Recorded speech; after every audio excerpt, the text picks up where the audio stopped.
Hello again, welcome to Becky Bakes on location. We are somewhere in Cambridgeshire on the river Great Ouse and we're staying on a narrow boat called the New Moon. I thought I'd show you what I'm going to cook for dinner, so come inside and have a look. So for our dinner tonight I'm going to make smothered lamb chops with potato wedges, and I'll start with those first. So I've got a muffin tin, can you see that? I've got some oval shaped potatoes because I want to get long wedges. So what I'm going to do is cut those into 4. And if they look as if they're too big, you can always cut them again. And they stand in the dips of your muffin tin. And make them just stand up. So I'll keep on doing those. Cut my potatoes into 4, stand them in the tin, and I've got the oven on to, well, you need your oven on to gas mark 6, which is 200 Celsius, 400 Fahrenheit, 180 fan. My oven's a little bit dubious here, so it's about, I've got about number 6, but I'll hope for the best anyway. So we'll stand our wedges in the tin, and I'm going to do 4 potatoes for us. And a muffin tin is really useful because it's just that little bit deeper, and so that they stand up and they cook more quickly. So I've got 6 out of that potato, and I'll just arrange those in those dips of the tin. A couple of leftover ones in there, another one in here. This potato was smaller so it doesn't want to stand up quite so much, and pop that one into there. Now onto that we're going to put some chopped garlic, if you like garlic. Not everybody does, so take your clove of garlic and chop it up quite finely. If you've got a mincer you could always mince it, but you just need a sprinkle of garlic in the bottom of each of the dips, like that. Just drop it in the bottom, and then a drizzle of olive oil. I've brought some with me in a little jar because necessity is the mother of invention. A little bit of olive oil and some herbs.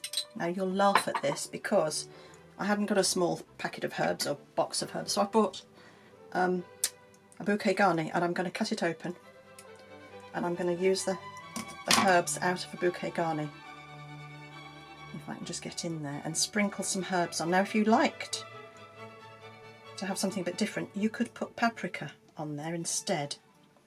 But I'm just going to have a little sprinkle of my mixed herbs. There we are. And then the last thing you do is add a tiny bit of butter if you want to. Now I've got enough olive oil. I'm actually not going to do that because when they've been in the oven for about 45 minutes you add cheese. So olive oil is enough. So they're going to go in the oven now, and then I'm going to do the smothered lamb chops. Now the smothered lamb chops don't take quite as long as the potato wedges, so I'll do that now and then get those in, and they cook for about 45 to 50 minutes. So what I've got in my oven-proof dish is a selection of homegrown tomatoes. I've got some little tiny ones. I've got some plum tomatoes that I've just cut in half. I might cut those as well because they provide a lovely juice at the bottom.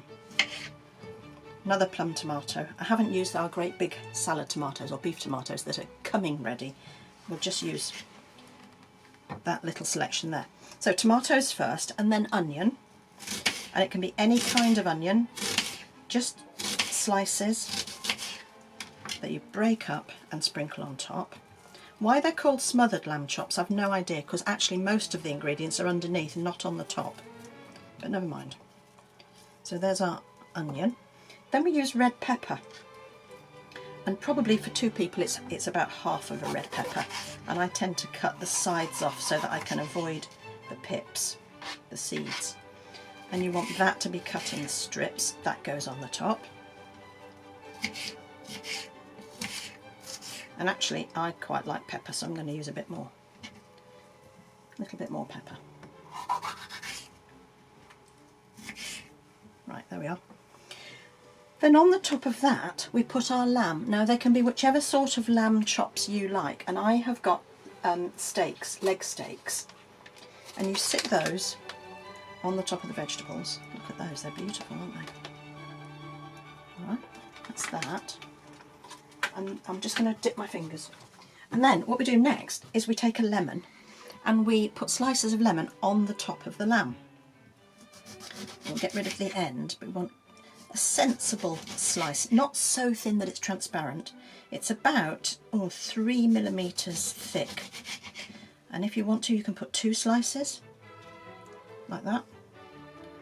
If you're not so keen, you can just put the one. I'm going to get some of those pips out there as well. Get rid of those.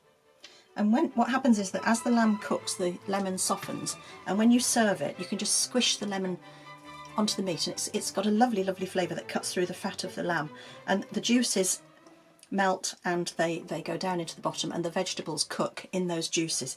So really, you've pretty much got a whole meal there, haven't you? I'll probably do some green vegetables as well, but that goes in the oven now for 45 minutes.